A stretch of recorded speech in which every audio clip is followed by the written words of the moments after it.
Hello everyone, Sala here. Welcome to my channel. Today I'm working with prompt number 22 of Chunk Journal July UK, which is photograph. And for that I have brought this. This is like a traveler's magazine, or I don't know what to call this. But when I went for a trip a couple of days ago, actually, I've only been back like 4 days or something. Um, I just picked this along the way, and this has so many cool photographs that I think would kind of work with the style and color scheme that I have in this journal of mine. And it has some even black and white image right there. And what really brought me in is this style, or these three diamonds. So I think I'm definitely going to use these and maybe build my spread around this part this time around. So I hope you will stick with me while I do that.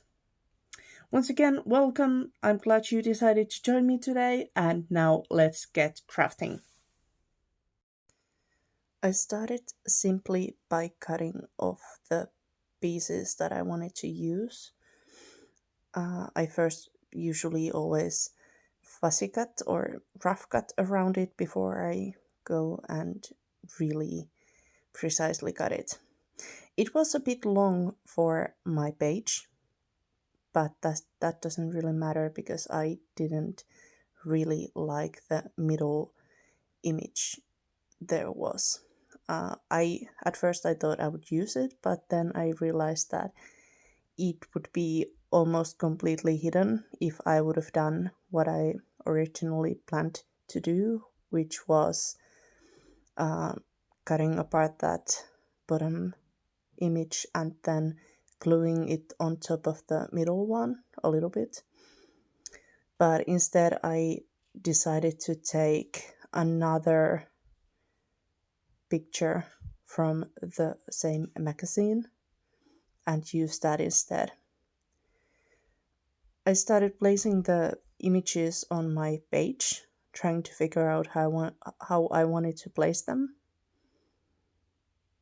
And it was a little bit wiggly because I have three really shiny surfaced images here that I wanted to keep in place, and I only have two hands. So,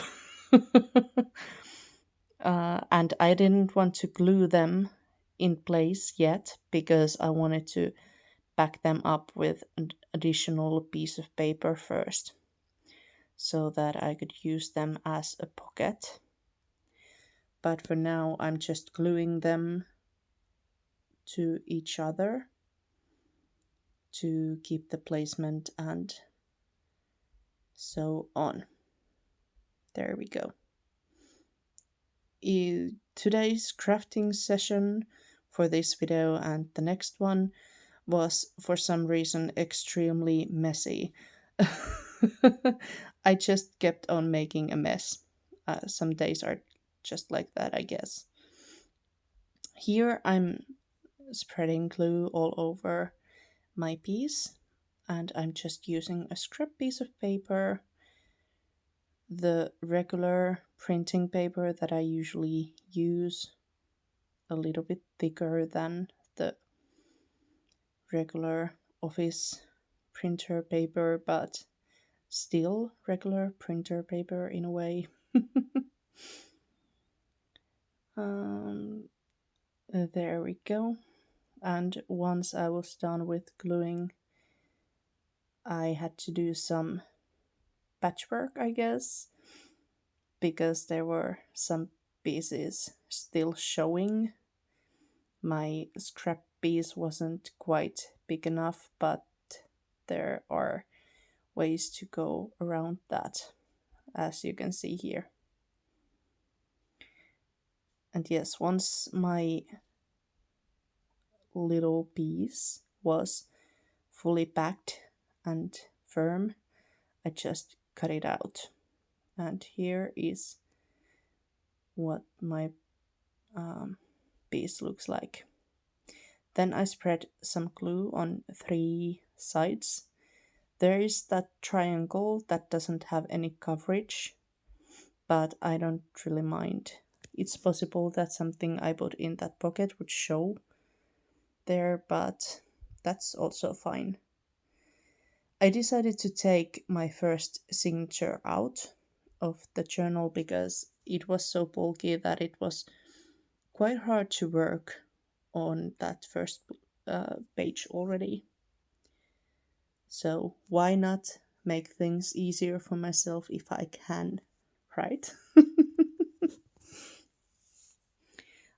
I'm kind of mimicking the idea of the first page and that pocket by adding different sorts of triangles to my page here.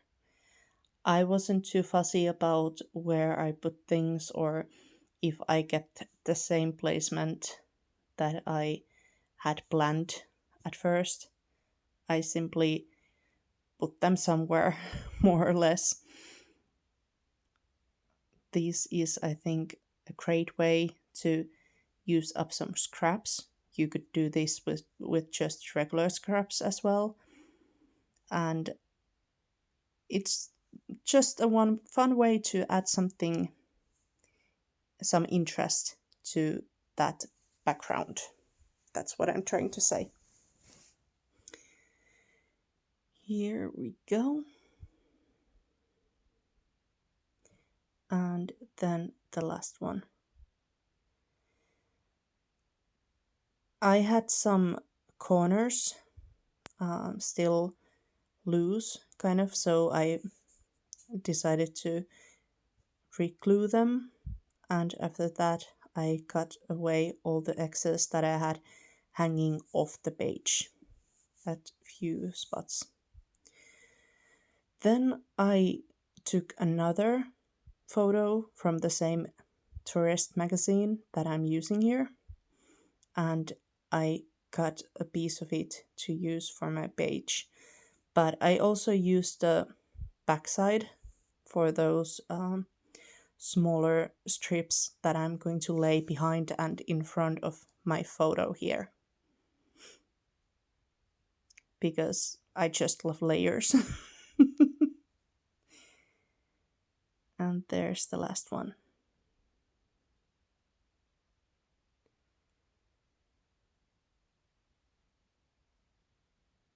That would also be a great way to add like some text to your travel journal if you had one.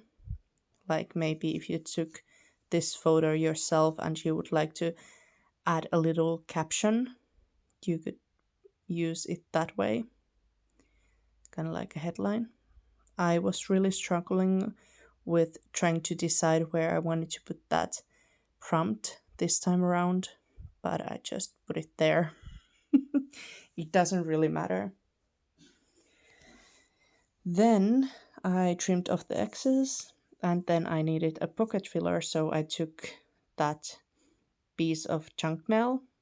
It was an advertiser for the local newspaper. I got off the image part of it, and then I folded it in half and glued it to form a little pocket filler. And that is my spread done for today. So here is my finished spread. As I took the first signature out, I think I'm going to leave it out for now to make it easier for myself to work on this book.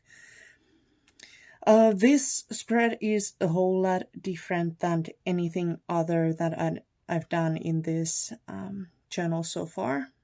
It's probably for a huge part because I don't work with bright colors like this. Magazine pages, these glossy ones aren't really my favorite. They're simply not my thing. So I try to avoid them when I can.